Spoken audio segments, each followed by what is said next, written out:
when I say my favorite genre of music. Oh my god, I just had it in my head. Now I lost it. Um, my favorite genre of music is God. I give up. Because you love good music. You don't have a Yes, genre. yes, yeah. It, wa- I'm just, it, it was a better quote. I'll be honest. It was a better quote in my head, but it'll come back to me. Welcome to Audius's Behind the Beats, episode 14. In each episode, we'll be talking to musicians and DJs from all walks of life about their experiences in the music industry. From up-and-coming artists to established industry veterans, we'll be exploring the diverse and fascinating stories of the people behind the music. On today's episode, we're joined by globally recognized music producer and DJ, Lookas. We'll be talking about Lukas's music, live shows, and what is coming up next for this incredibly talented artist. So sit back, relax, and get ready to be inspired by Behind the Beats. What's up, Lookas? How are you? Hey, how's it going? Doing good, doing good. How are you? Thank you so much for joining Behind the Beats. Yeah, thank you. Thank you guys for having me. I appreciate it. We just love your music. I guess the best place to start is how did you first get into music? What's the story?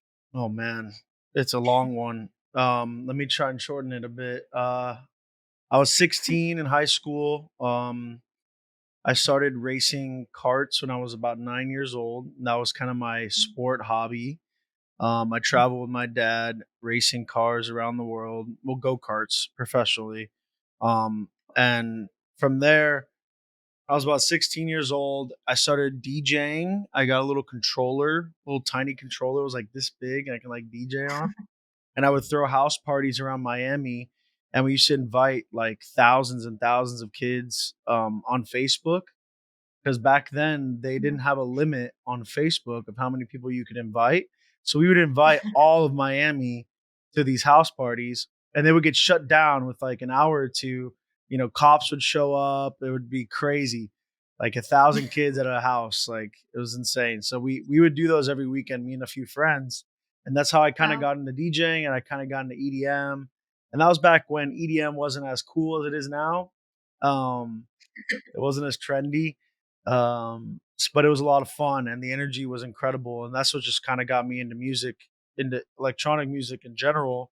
And from there on out, I started DJing gigs in Miami, and I started doing like all age events in Miami. And the promoters wouldn't pay me. I would do it for free. I would get ripped off. um the struggles of an artist, of a performing artist. But yeah, I learned a lot DJing for those crowds, and that's how I got into that's kind of when I decided like I want to create music so that I can play my own music, because I was playing a lot of tracks that I loved, but like I wanted to make, I heard the songs in me, so I wanted to put the pencil to paper. Wow. I love how the club scene in Miami influenced your come up as well, and that's so cool. Like Facebook and all these people showed up. Sounds like an amazing time. How much would you say that influenced your sound and your style, like the Miami club scene? Yeah, definitely influenced it. I would say back in the day, and even now, Miami has been kind of like a house music Yeah. melting pot. Um, a lot of artists that come down here are usually house artists. Unfortunately, I wish there was more of a bass scene in Miami. There used to be, because there used to be a venue called Grand Central, which is Mm. which is a venue that I used to go to all the time, and just see artists like Carnage, and some of the artists that like influenced me a lot. Arl Grime, Oh yes. and I got to see them live in like this very intimate setting. It's like a very sweaty warehouse vibe, and like not much production, just like a sweat box of people just pushed up on each other, mosh pitting and just going as crazy as they can. And after going to those shows so many times, I just fell in love with it, and I love the energy, and that's where I kind of got my inspiration for my music. Um, Mm. from the club scene in Miami, from that specific club scene. I would say there's like that club scene kind of died out a few years ago Yeah. because they tore down the venue and built a mall or something. Um, and now Miami's super bougie and it's full of it's just like tech house music all the time on the beach. But it's fun. But it's not my cup of tea anymore. But yeah, that's kind of But what. you know what I love about your music? One of the main things I love about your music is you can hear that energy in it, and it speaks to your experience, right? You said those sweat boxes, like those warehouse, those like those incredible experiences. So it's funny because a lot of producers, some of them, start out, producing and then working out how to translate to a live context. It's almost like, oh my goodness, I'm taking in now all this energy now that I'm playing out my tracks. But it's really cool to hear that, you like took in all this energy and all these vibes and then became a music producer. So this leads to my next question, like yeah, how did you get into music production? What door do you use? Yeah, that's amazing. That's exactly what I went through. But yeah, the DAW I use is Ableton. I started on Ableton. I tried FL Studio out. I just didn't like it. I treat it like a video game, and I just didn't like the aesthetic of the game. So I just ended up going with Ableton and learning it that way. Wow, I love that. I agree. Ableton's UI is just so beautiful, and it's got the session and the arrangement view, and a lot of electronic music producers like yourself gravitate towards it. And so, are you self-taught as well? Like, did you teach yourself over the years? And all your mixes as well are incredible, and masters too. Thank you. I don't think they are incredible, but I appreciate that you do. Um, I You're know very humble. Yeah, I know they could always be better. I know I could always make them better. I'm always learning and always trying to be better. But Yeah. yeah, um, yeah, I don't know. I forgot the question. I'm sorry. Repeat that. I lost track. I was just saying, yeah, you self-taught, like, Yeah, you know, self-taught. wow. Yeah, Mm. I learned everything on YouTube. Everything I could possibly learn has been mostly on YouTube. I mean, I when I was younger, I did like piano recitals. I guess I had some kind of talent on the piano, and my parents put me in piano recitals and Wow. lessons. So I was playing as a kid, very young age, and I was pretty good at it. So like I have a little bit of classical knowledge on the piano, but I feel like I've lost that over time. But everything when it comes to production and like the um I don't know. Yeah, I guess everything and when it comes to production and working on a DAW, I've learned. I've been self-taught. I've just whether that be trial and error or just trying different things out, messing around with plugins, until I learn what they do. What knob does what, and where what note goes where. But I do think that there is like a part of every human that has like an ear for melody. So like Mm. I feel like there's two sides of production, but I can go on a rant for this forever. So, but Oh, yeah, no, I self-taught. this is the secret sauce that we love to hear as well, because we're all a bit, nerdy, and we love hearing, behind the curtain, how do you produce tracks, and whether you have a favorite plugin, what's your go-to. By the way, do you have a favorite, like, plugin to make your bass sounds? Plugin for bass sounds. I'll be honest, I'm a big sampler. I'm a big sampler. So like Amazing. if I I love that. find if I find a sample of like a bass sound that I like, I'll usually throw it into simpler on Ableton and like I can kind of play the notes that I want to play. Sometimes it Amazing. doesn't sound very good, but I would say a great plugin for basses is Serum. I mean, use a Yes. go-to Serum. You can really do anything, kind of make almost anything. But another amazing plugins that are out there that I would say is the God particle. Everyone look at the God particle. It's a great plugin to put on your masters. Ooh, I think, our community here is just like, is pricking up going, "Ooh, I'm gonna write this down and research it," so thank you for that. Let's talk about musical inspiration. So you mentioned, like, you went to Oral Grime, shows, which is awesome. I love Oral Grime. Do you have any other, like, musical inspirations that, growing up? Oh yeah. I mean, I feel like my inspirations in general are always changing. I feel like new artists are always inspiring me. Um, but I would say that I listen to a lot of like heavy rock, Linkin Park back in when I was younger. Um, Nice. all the bands, Incubus, Taking Back Sunday. I had all the emo bands playing. I had all the hip hop playing. Lil Wayne. Um, yeah, I was rocking with everything, and that's kind of what I do. I don't know. Like my parents were playing like Genesis and like Fleetwood Mac, and then I'm like bouncing Yeah. from that to like Gucci Mane and like Young Yes. Thug and Drake, and then I'm just all over the place. Like I love like EDM, drum and bass. My music taste is just so eclectic. I guess it's just all over the place. I love that. Yeah, people ask me like, "What's your favorite style?" And I'm like, "Good music." Can't that be a genre? Like really great music. But thanks for sharing that. I would say So let's talk my about. favorite genre of music. I'm sorry. I'm sorry. Mhm. I'm sorry. I'm No, my go for it. What's ADHD. your My first ADHD. I'm like I see a squirrel and I go squirrel. Like I'm all over the place. But when I say my favorite genre of music. Oh my god! I just had it in my head. Now I lost it. Um, my favorite genre of music is God. I give up. Because you love good music. You don't have a Yes. genre. Yes. Yeah. It was I'm just it was a better just quote. I'll be honest. It was a better quote in my head, but it'll come back to me. It'll come back to me. if it comes back, you just we'll circle back in the show. But yeah. So let's talk about your incredible music. Okay, you had a debut record on Monster Cat with the song Eclipse. Tell us about that song. I just love it, and your journey to signing with Monster Cat. Yeah, love Monster Cat. They were huge supporters of my music back in the day, and I think it was like 2014, 2015. Um, Yeah.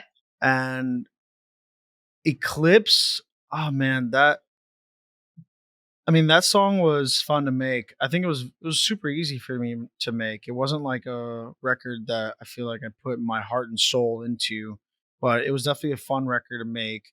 Um, but yeah, Monster Cat supported it, and we ended up putting together an EP. And on the EP, we had Alarm, which was did really well, and the Corella Girls are amazing. And shout out Monster Cat. Shout out Monster Guy. The whole thing's incredible. In fact, that led to my next question about the song Alarm and working with Cruella. They're just amazing too. What was the process like creating that song? Do you have any cool, funny stories that you can share? Yeah, they those girls are amazing. They're so talented. They're so smart. We had written a few records before that. I had sent them some stuff and they wrote over it. And I actually wrote Be There, one of their singles with them originally. And Mm, they had Alarm as a demo, um, as just a vocal with like some production behind it. But I love the vocal. mm, I fell in love with the vocal. I just love like the space theme, and it mm. all worked out for that EP, and it just fit the song perfectly, and everything just was not forced, and it was so fluent, and it was a lot of fun. I don't know. When I was I don't really it's so long ago. I just have like brief memories of it, but I remember going to their house, and it was awesome to just work in their little studio at their house. And I think their mom was there, and Sweet. she was super sweet, and it was awesome. That's really inspiring. Often the best collaborations are so seamless, right? They just happen organically, and that sounds like that was your experience, and it's an incredible song, so it speaks to that. There's also an amazing remix, and now pivoting, of "Alarm" by We Are Fury. Do you like play a lot of the remixes of your songs in your DJ sets as well and change it up? I usually don't, but I should. I remember I was playing the We Are Fury remix, because it was getting a lot of attention. It was very popular. Yeah, I would play that one out. I was actually surprised of how well that remix did. It actually almost did better than the original. So did great. But it's a testament to your music, obviously. Yeah, it's like a little twist to the song, and it people love it even more. So yeah. That's incredible, man. There's a banger track that you also put out called "Blow." It's so cool. I can imagine it going off. What was the workflow like for producing that song? I wanted to make a song that sounded like it was an explosion, just like that feeling of like a bomb ticking, like it's gonna blow up. And Totally. Yeah, that one was a lot of fun to make. I wanted to just invoke that emotion of that energy. That's just like that's what I was gonna get back to. That is the music that I like. The music that makes you feel something. Sorry. There you go. Mm, That's my favorite music. yeah, Music that the makes you music feel that makes something. you feel something. So, That's brilliant. yeah, That is quotable. that is quotable. I'll stick to that for my life. But Should be in your bio because yeah, that's totally on point. well, I also say Yeah. that's my genre of music my genre of music is music that makes me feel something. And if it makes you feel Mm. something, then that's great. That's amazing. I'm glad it does, you know? But That's amazing. Yeah, because it's coming from an authentic place for you, right? Because 'Cause you're feeling something, and often when you create from an authentic place, other people can feel that authenticity and that energy. And so let's go over to the song "Blow." You're like, "I wanna make a song that feels like" like, so when you're playing it out live, how do people react? I mean, it goes off. I mean, Yeah. when I'm up there performing, like I try to be humble about it, but I know I'm a good performer. But like when I'm up there, like nothing else matters. I'm just full locked in. Like my energy is with the music and what I'm playing. Like I I don't usually I like to love pre-plan things, but like I will pre-plan it to make sure that the energy's there throughout the whole set. But like I'll mhm. sometimes improvise and like for like this song I would definitely get the crowd like going or I'd like open up with that record probably just to keep the I see, energy from 100 the whole time. totally. Yeah, keep it 100 the whole time. I love it. I feel like, a really good DJ as well, like, they're almost like not only the energy curator, but the energy master, like, of a crowd symphony, and it's like your job basically to keep that take them on a journey, but also for a DJ set, like, keep the energy high, and so, yeah, I can picture that track being, Yeah, I like, mean, such you're a big kind of the crowd feeds off your energy, you know? You kind of have to give totally. them everything you got or else you're not going to Yeah. have a fun crowd. And if you don't have a fun crowd, it's no fun. Yeah, totally. Well, when you're producing, right? So we know like you love playing out like those tracks that you feel. Um do you prefer producing like those kind of tracks or like maybe more melodic tracks or both? I mean, it depends on how I'm feeling, honestly. Like sometimes I've honestly I've become like so in touch with my emotions this past year. So like I'm just like tapping into that whenever I go to make music now. Um Amazing. like I've struggled with self-doubt and all those things that artists deal with. And thinking of about others, when creating a song is not Mm, healthy. So like when you go into making music, you can't think about the crowd, you can't think about what your fans want. You got to think about what you mm. want, or what you feel because that's when you make the best music. That's just how I go about it. I would That's say like that quotable but right yeah, I mean there. but I love that. yeah, It's but true. between like what genre of music I'm making or what I'm creating at the time, it really depends in this set and setting, like what's happening in my Mm, day.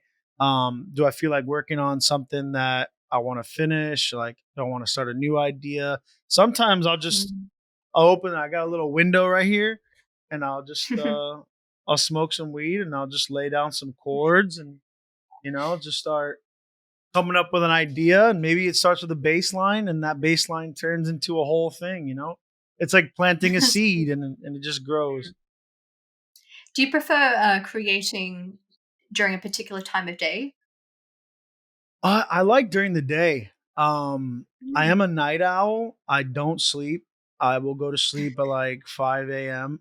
um I feel like I should create more at nighttime, but I just distract myself with video games. But I do like to create during the day. But yeah.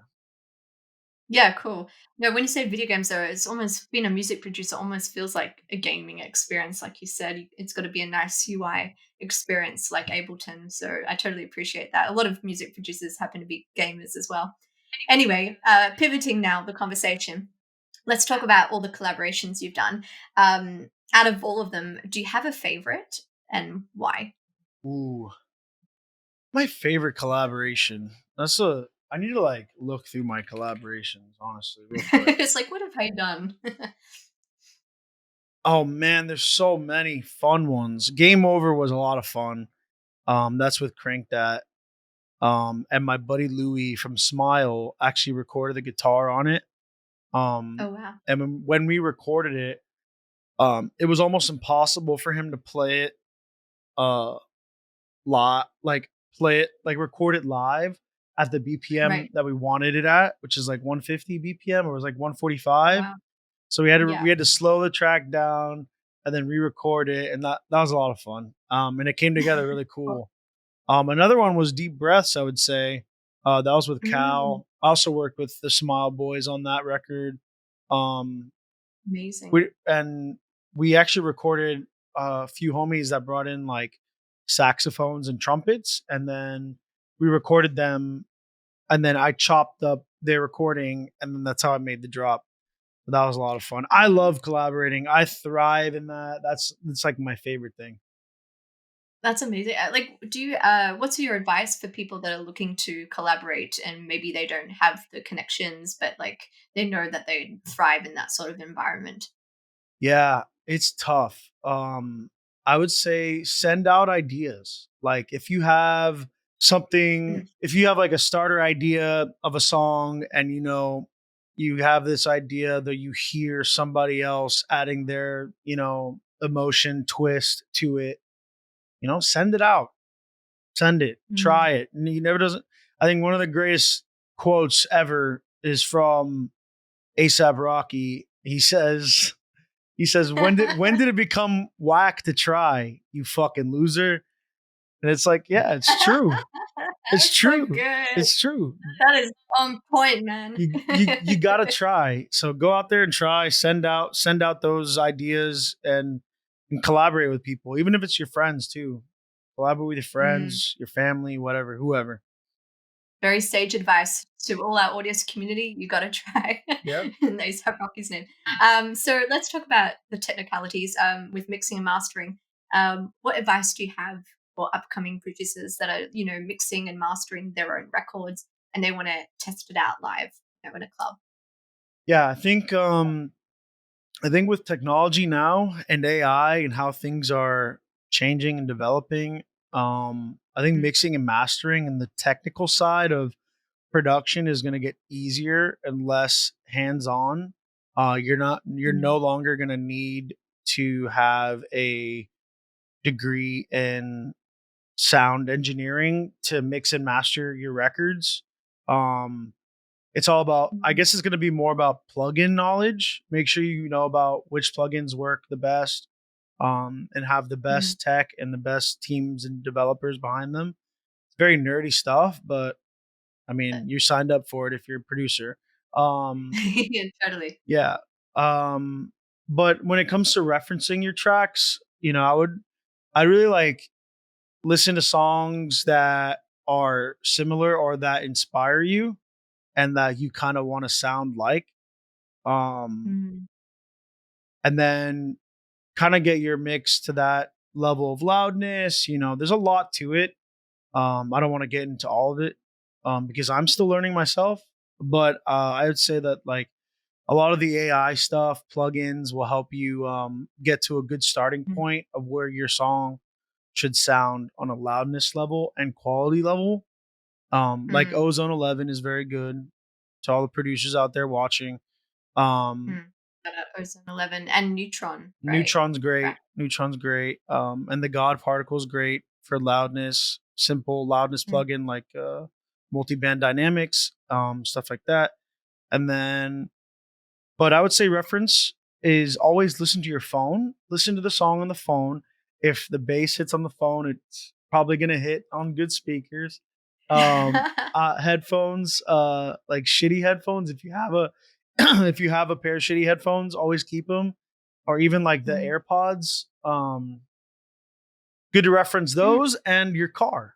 Always reference your car. That's really good advice, and I think a lot of people get value out of that. What are your random question? What are your thoughts overall on ghost production? Because it apparently is a thing. Yeah, no, it definitely is a thing. I think ghost production, I don't hate it. I know there's a lot of artists out there that pride Mm, themselves on their brand, and I think it's also very impressive on that front where you can kind of be a touring act and also be like a business. It's very strange, but yeah. I mean, if that's what you want and that helps you sleep at night, then you know, do what you want to do. But I also think that there are levels to ghost production. I think that there are people out there that help others with Mm, production, and I think that's more of a collaboration. But I think always mm, give credit where credit is due, and amen. Yeah. also treat your go if you are signing an NDA with a producer to help you produce a song or some sort. Mm, Make sure you're giving them the credit where credit's due and pay them. You know, yeah. because I have a lot of friends that work with a lot of artists that they produce for a lot of artists and even some of the Mm, biggest artists that you might love, those songs might mm, not be fully produced. I also don't, I will say one thing about ghost production, one last thing, and is that go. if your song is not even touched by you, like at all, like you don't even Mm, have any say or any, you haven't even touched the DAW, then yeah. don't sign up for this job. Cause like, Yeah. I don't Amen. know, that just, that's crazy to me. Why It are you is even, crazy. you're doing it just for the money? Then I don't know. It's crazy. Yeah, good thoughts, and so thank you for sharing because it's one of those like kind of like taboo subjects that people don't often speak about. So we're all curious to hear your thoughts on it because obviously you're in the industry. Now next question. This is like left of field. Uh, what would your ideal last meal be? Explain each course of this meal and paint a picture for us. Ooh. Well, I'm Brazilian and I Mm. love my Brazilian churrascaria, which is the Brazilian steakhouse. So I'd probably just like slam a Brazilian steakhouse meal, like buffet. They got like the wrap chicken bacon, some filet mignon, some picanha steak, rice and beans, mashed potatoes. I'm What seeing a picture else? now. They have these like cinnamon bananas, caramelized bananas. Oh, those are to die for. That's Well, definitely what I'd literally do. to die for, because this would be your That would be the last meal last in meal. this So hypothetical scenario. I do that and crepes. I love crepes. Oh, great. There you I go. love So we're getting crepes. the whole course now. Anything else you want to round off for your ideal last Ooh, I meal? would definitely for dessert. I'd have like the Denny's, not Denny's, Dairy Queen. Oh my god, the it's Dairy Queen like it's like a slushy, like a cherry slushy with vanilla ice cream in it. Oh, it's so good. Wow. That's what I would do. That's Thank you for sharing. Like that, I can see it now. So that it sounds like a feast. Now we're gonna pivot again and talk about your remixes. You've done so many dope remixes. Your recent one as well, Kill Switch Waste, such a banger. What was your process like creating this remix? Well, thank you for the compliment. Appreciate it. That remix, I was in kind of a dark place. I was sad. Mm. I was going through some shit, and I heard the song on TikTok, and it just spoke to me, and I was like, I really want to like. I also Mm, wanted to remix a TikTok song, and I also like heard mm, it, and I was like, all right, this is like, I love the lyrics as well, and the mm. like, Moody. the lyrics were like, sure, it's like a very sad, melancholic song, and I was very sad and melancholic when I heard it. So like, it spoke to me, and the lyrics spoke to me. It's like, a fool thought he'd find em- or purpose in his life along the way, and I love that. And it's like, it's not along the way. Purpose is right now. It's like I don't know. It spoke to me in that way, and I just wanted to add my little twist to it. So I added and I learned some new techniques with like mixing and mastering, and I really wanted to see what I could do with getting the beat to sound well over everything. And it kind of came together, and Mm. I was like, I like this. It rides. I enjoy listening to it, and I'm gonna put it out for free. So that's what I did. It's amazing, and it just flows so well, and I love how you fit the production, around the vocals. So, without further ado, should we play it now on Audius? Let's do it. Yeah, let's do it. Let's go.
Sweet. Thank you. Yeah. Oh my goodness. It's such a vibe, and I can hear, you adding your flavor and your essence to it. So Thank yeah, you. thank you for putting that into the universe. I appreciate it. Thank you. And I'm sure that go. Have you played that out live much? I actually haven't played shows in a very long time. Trying to get back into it.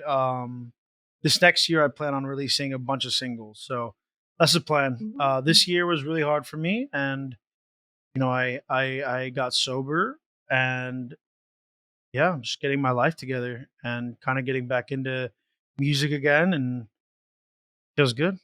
Yeah. Feels good. Well, I can picture the crowd just loving it live. So yeah, when you perform next, you probably should get some content of that tune as well. Random question: have you crowd surfed before in the past? Oh yeah. Would you ever crowd surf? I would definitely do it again. I love that. I love like I think some of my biggest inspiration for performances would be Travis Scott. And I Ooh, just also yeah. I'm just he's one of my favorite artists ever. And Mm, I love his shows. It's just like raw mm, energy, like there's just those moments in life where you just feel like you want to just rip your clothes off and stand on the top of a mountain and scream. It's like yeah. that's how I feel on stage. So like jumping into a crowd is just like exhilarating, fun. It's like let that energy loose. It's one of the most euphoric experiences, and music is like the most universal thing, bringing us all together. And to be able to have that, like you said, a Travis Scott show, man, like what a ball of energy on stage. I can totally see that translating as well into the energy that you bring. If there were three words to describe your performances, what three words would they be? Crazy as fuck. Yes. That was a sentence and 3 words. I'm very impressed. And so you mentioned you got you're planning to perform next year, and you got some new singles coming out. Is there anything further in terms of some exclusive alpha for audience that you'd like to share?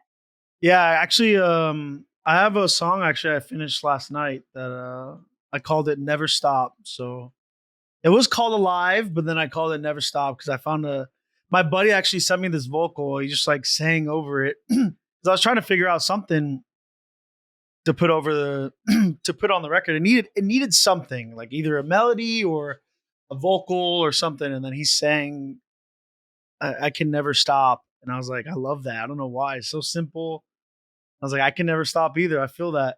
I can't stop making music. I can't stop living. You know what I mean? So it kind of I resonated feel with me. that. I So feel that. yeah. Yeah, that's awesome. Like a banger. Wow. Thank you for sharing that with us. Yeah, thank you guys. I appreciate Audius. Shout out Audius. You guys are an amazing platform. And I think what you guys are doing will help a lot of independent artists out there. I think a lot of independent artists out there need platforms like Audius to get heard. I feel like it's becoming harder and harder to even just get heard in general. So I appreciate you guys, and I appreciate you supporting me and my music, and it means a lot. Oh, but the feeling is mutual. Like we're in awe of you, and your incredible music, and we feel honored that you're sharing this exclusive alpha with us. The community would gonna be so excited. So thank you again. And yeah, with audience, yeah, it's all about empowering artists. And I guess my next question for you is like, what are your thoughts on the current state of the music industry in general? It's weird. It is weird. We live in a weird time now. I kind of miss the old days or a few years ago of how things were.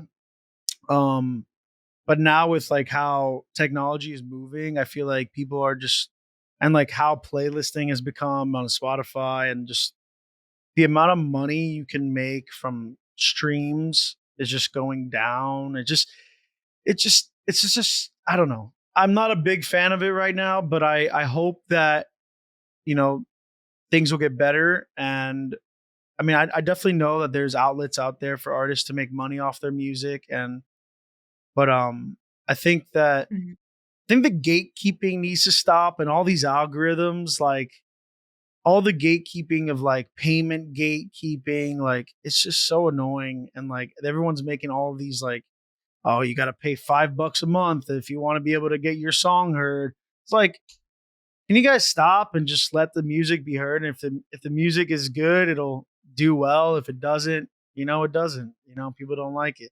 But that's Mm. my thoughts on the whole thing. I wish because there's so many amazing artists out there that just don't get heard.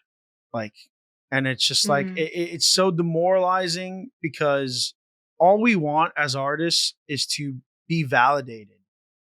It's just to be told that you did a good job, Um, but like obviously we need to tell ourselves that when we make something. But you know what I mean. Like we get that validation from those plays and from seeing engagement on our music that we share. So I hope that the Totally. music industry kind of gets away from the algorithms and kind of moves towards more of like curated stuff. Um, Mm. artists sharing artists and um, yeah, creating more of a Yeah, no, culture, of music instead of making it so robotic and analytic. You know?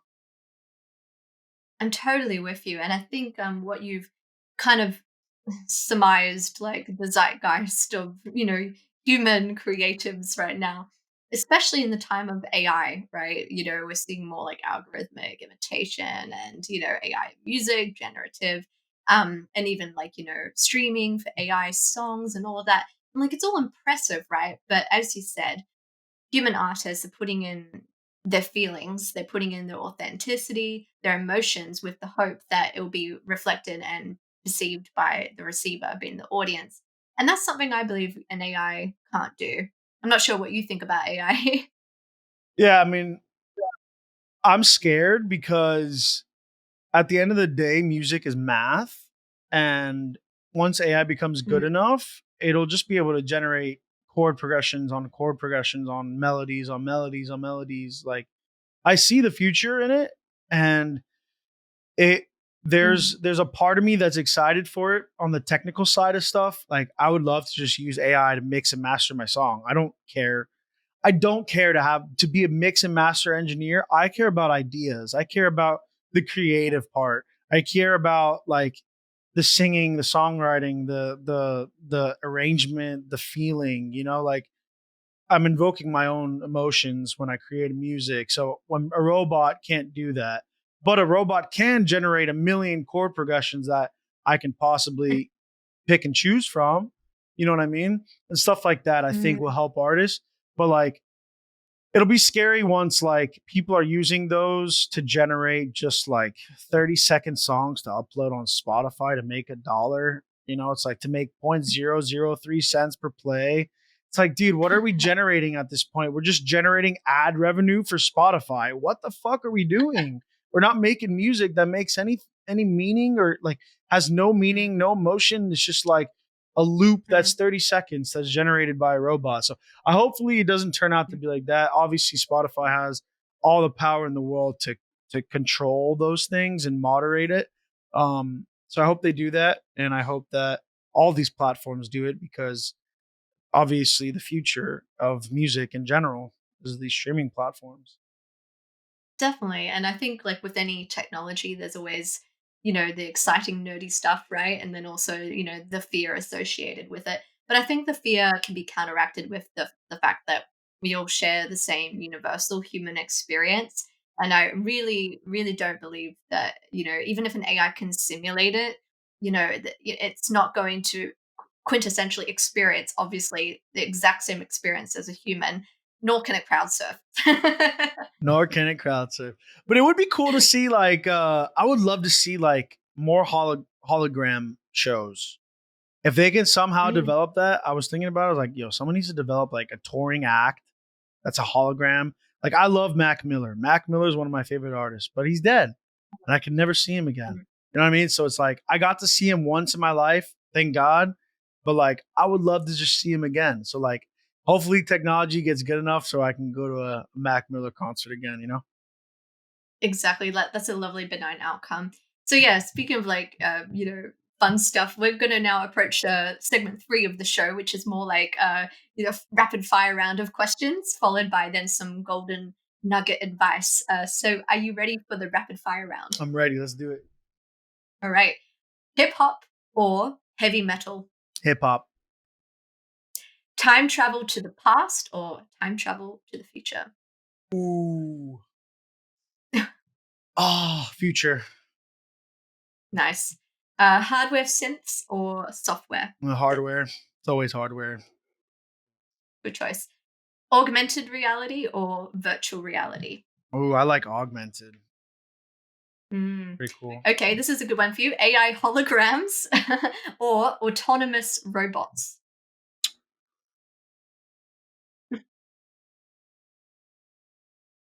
Autonomous robots are scary, but I would love to interact with them. So I'd have to say robots, autonomous All right. robots. Nice. Secret warehouse raves or commercial EDM? Commercial warehouse raves. Of course. Yeah, blend the two. Love it. Okay, if you could remix any song in the world, what would it be and why?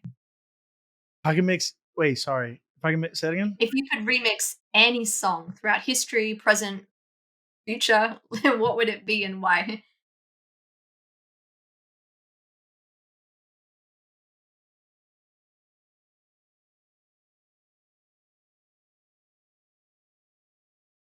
Well, I kind of already did it, and it was the Interstellar theme, and that's how I made Apollo. Wow, Apollo's kind of that's a just good a answer. cover of Interstellar. I think it's called God, it's gonna drive me crazy. I gotta look it up. I gotta look it up. Interstellar, or no, it's Hans Zimmer. Hans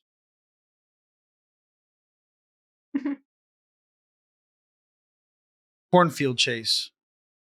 Oh, wow. There you go. Yeah, that would be the That's a really song. cool answer. So I love that. I already kind of did it. Yeah, she's like, "I've already done it." Yeah. Next question. You're on a desert island and you can only take 3 musical items with you besides your laptop, to create music. What would those 3 items be? My desktop. Just kidding. Just kidding. Alright. We can't take a computer, right? That's what I'm assuming. I did say laptop, but oh, no, I said computer, right? I said laptop, but yes, and you can't do desktop. Piano, Mhm. drums, and maybe a flute, some kind of A wind, food. maybe a wind instrument. I wouldn't be able to use my hands because I'd be playing the piano. I'd probably play with the drums with my feet and then maybe a wood instrument or a We can make a harmonica. friend on the island and you can get them to play or teach them how to play the Yeah, flute, so I don't I'll build a we could flute all work out. out of a I don't know, coconut or something. Love it. All right, so now on to something a bit more serious. What general advice do you have for up and coming music artists and producers that are looking to develop their career? I think I said it already. I think it's easy to get lost in the noise of everything. It's very, very easy to like listen way too much to people on the internet, to listen to peers too much. I think it's cliche, and I think a lot of artists say it and praise about it, but I think it's so true. Stick to your gut, stick to what you love, create what you love, and create whatever makes you feel something because that's what you love. Um, yeah, and just keep going. Don't stop. Keep creating, whether it be something new, something different. Create, create, create. Just keep going. That's beautiful, and it's like your latest unreleased "Can't Stop, Won't Stop, Yeah, Don't never Stop, stop. Never stop. Never Stop." Love it. Well, thank you so much, Lucas, for joining us today on Behind the Beats. Yeah, thank you guys. I appreciate it. That's a wrap for Audius's Behind the Beats. We'll be dropping the social handles and links for Lucas in the comments and description. Until next time, keep vibing, keep thriving, and keep creating. Thanks for tuning in, and we will see you in the next one.